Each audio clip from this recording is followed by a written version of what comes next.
तुझे देखा तो ये जाना सनम, प्यार होता है दीवाना सनम।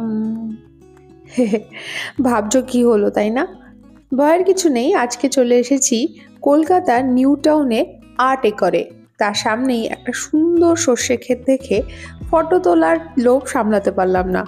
দূরে দেখা যাচ্ছে আর্ট একর, চলো আজকে সেটাই ঘুরে দেখবো। নিউ টাউনে বিশ্ব বাংলা গেটটা পার করলেই এখানে পেয়ে যাবে gallery, auditorium, guest house, conference room, amphitheatre, cafeteria, workshop place, shooting venue. আর এই হচ্ছে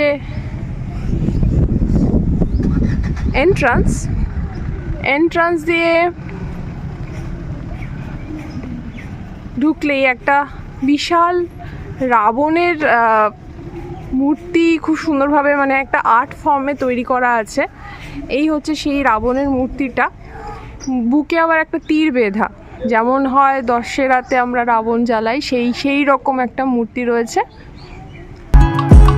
আর্ট একর হলো মডার্ন আর্টের একটি মিউজিয়াম, যেটি রয়েছে কলকাতার নিউ টাউন অ্যাকশন এরিয়া 3-এ।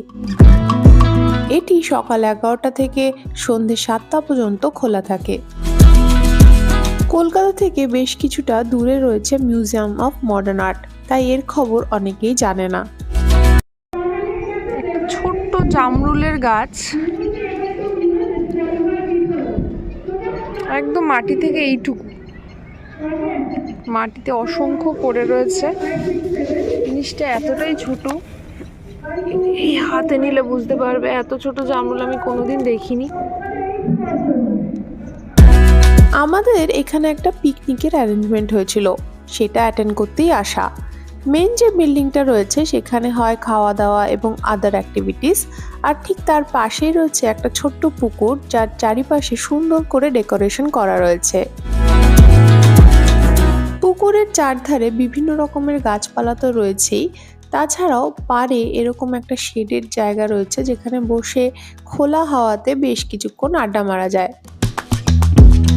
এখানে দুটো বিল্ডিং আছে, একটাতে খাওয়া দাওয়া করার জন্য রয়েছে ক্যাফে, আরেকটাতে রয়েছে মিউজিয়াম। আমাদের পিকনিকে জমিয়ে খাওয়া দাওয়া তো ছিলই, তার সাথেও ছিল বিভিন্ন রকমের মজার অ্যাক্টিভিটিস। এই ধরনের ফ্যামিলি পার্টি বা কর্পোরেট পার্টির জন্য এই জায়গাটি একেবারেই আদর্শ।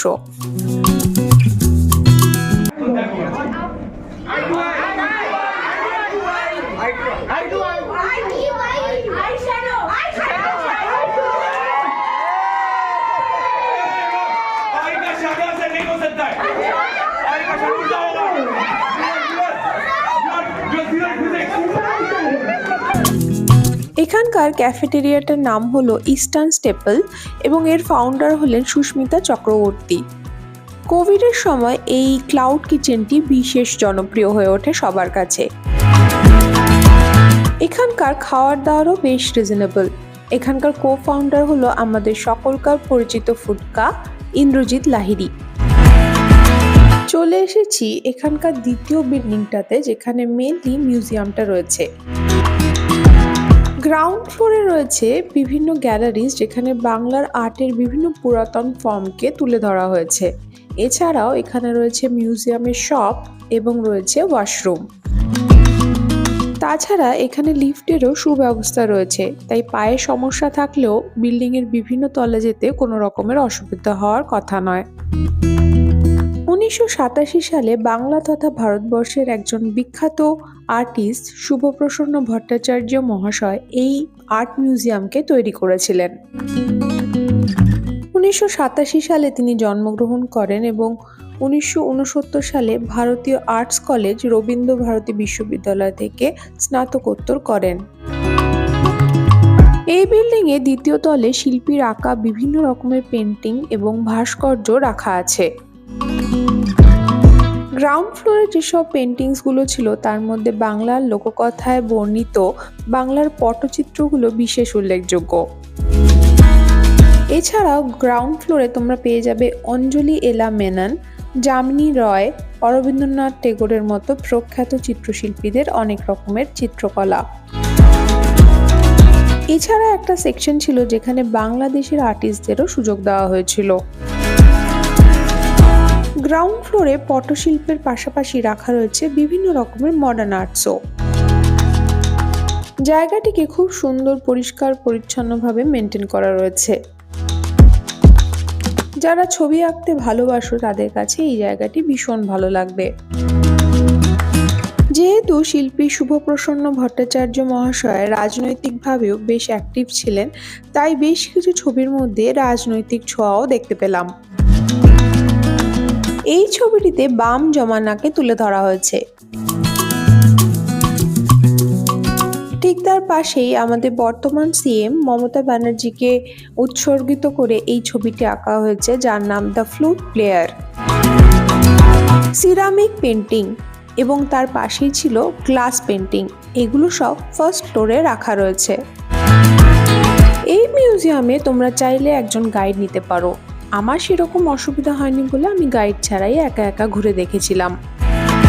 মায়ের সাথে সন্তানদের নারীর টান থাকে, তবে বাবার সাথেও যে ইনভিজিবল নারীর সম্পর্ক সেটিকে এই ভাস্কর্যের সাহায্যে সুন্দর করে তুলে ধরা হয়েছে।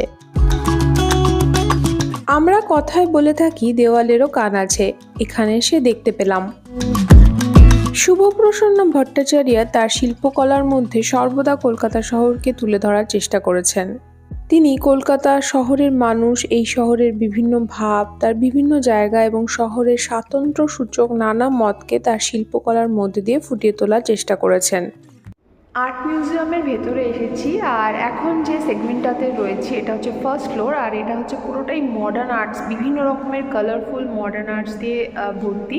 এই আর্ট মিউজিয়ামে আসতে 100 টাকা টিকিট লাগে, আর 100 টাকায় এই একটা ব্যাচ দেয়, এই ব্যাচটা নিজের সাথে রাখতে হয়। আর বিভিন্ন রকমের আর্ট ফর্ম এখানে পাওয়া যায়, যেমন এখন যেটা রয়েছে এটা মডার্ন আর্ট, আর এছাড়াও বাংলার ভীষণ ফেমাস যে পটচিত্র আছে তার একটা এন্টায়ার ফ্লোর রয়েছে সেটা নিয়ে। শুভপ্রসন্ন চিত্রকলা সিরিজে আইকন অ্যান্ড উইলসন সমস্ত চিত্রশিল্পীদের মধ্যে বিভিন্ন পথে সৃজনশীল ও যুগান্তকারী হিসেবে চিহ্নিত হয়েছে। শুভপ্রসন্ন একজন শহুরে চিত্রশিল্পী হিসেবে পরিচিত ছিলেন, যার থিম বা বিষয় ছিল উপপথ, সরু গলি, পাখি এবং তার স্থানীয় কলকাতার মানুষ। এই সিরিজে তিনি দেবত্ব ও ফুলের মধ্যে আরও রসা সাধন করার চেষ্টা করেছে। এটা হচ্ছে থার্ড ফ্লোর। এখানে এই সেগমেন্টটাতেও মডার্ন আর্টস রয়েছে।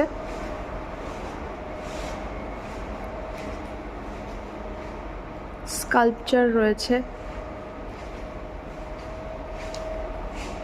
This is very interesting.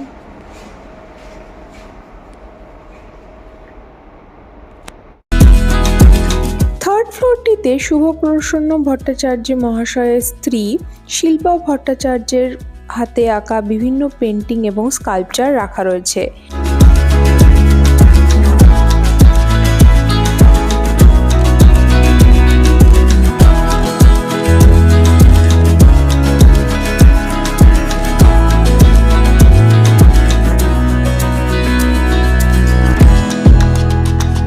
শিল্পী পরেশ মাইতি সহ আরও অনেকজনের বেশ কয়েকটি ছবি এখানে দেখেছিলাম।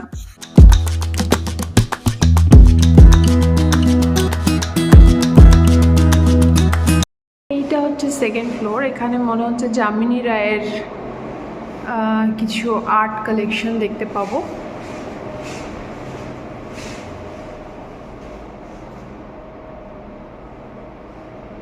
সেকেন্ড ফ্লোরটা বিশাল বড়। এইদিকেও রয়েছে, এটা this is beautiful, this is craft museum. এই সেকেন্ড ফ্লোরে কিন্তু সবার আসা উচিত একবার, এইটা মিস করলে চলবে না। এখানে রয়েছে কাঠের পুতুল, ওয়াও, বাংলার পটচিত্র, মুখোশ। এই জগন্নাথ দেবকে পুরোটাই কাঁথা স্টিচ দিয়ে বানানো, এটা আরেকটা কাঁথা স্টিচ, আর পোড়া মাটির জিনিস। আর এখানে একটা, জানি না এই আর্ট ফর্মটাকে কি বলে, এটা হচ্ছে ডোকরা। আর এই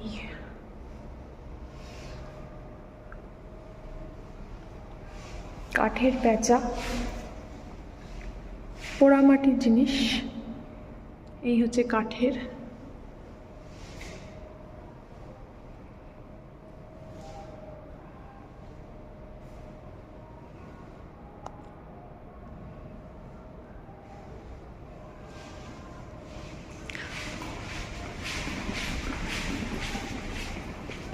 এখানে একটা রাবণ বানানো মাটির।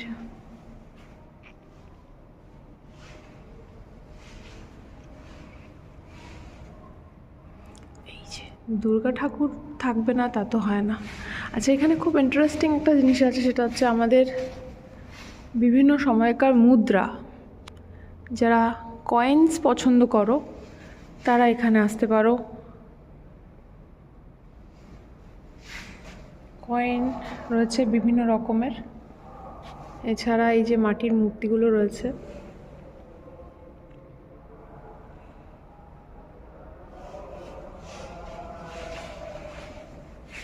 আর এই হচ্ছে দুর্গা ঠাকুর, এক চালা ঠাকুর যেটাকে বলে। ভীষণ সুন্দর, ভীষণ সুন্দর। এখানে আরও রাখা ছিল মুর্শিদাবাদের বিখ্যাত শোলার কাজ, রূপোর সূক্ষ্ম কাজ, পোড়ামাটির ঘোড়া, কাঠের কাজ এবং বাংলার হাতে তৈরি বিভিন্ন তাঁতের শাড়ি।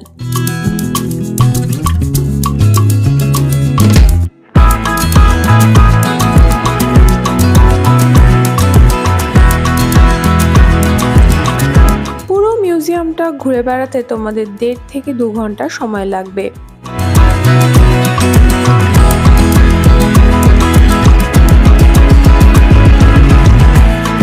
ক্রাফট মিউজিয়ামের সাথে সাথে সেকেন্ড ফ্লোরটি পুরোপুরিভাবে ডেডিকেটেড ছিল শিল্পী শুভপ্রসন্ন ভট্টাচার্যের নিজস্ব পেন্টিং এবং স্থাপত্য কর্মের জন্য।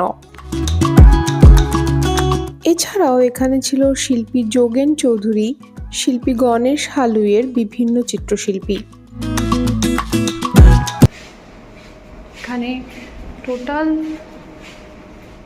প্রায় 4-5টা ঘর রয়েছে, যেখানে পুরো ছবি দিয়ে ভর্তি।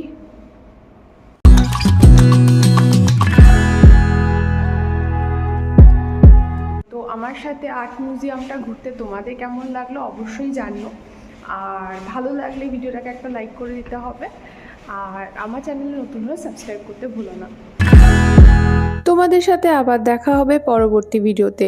ততদিন সবাই খুব ভালো থেকো। এখন তবে আসি, বাই।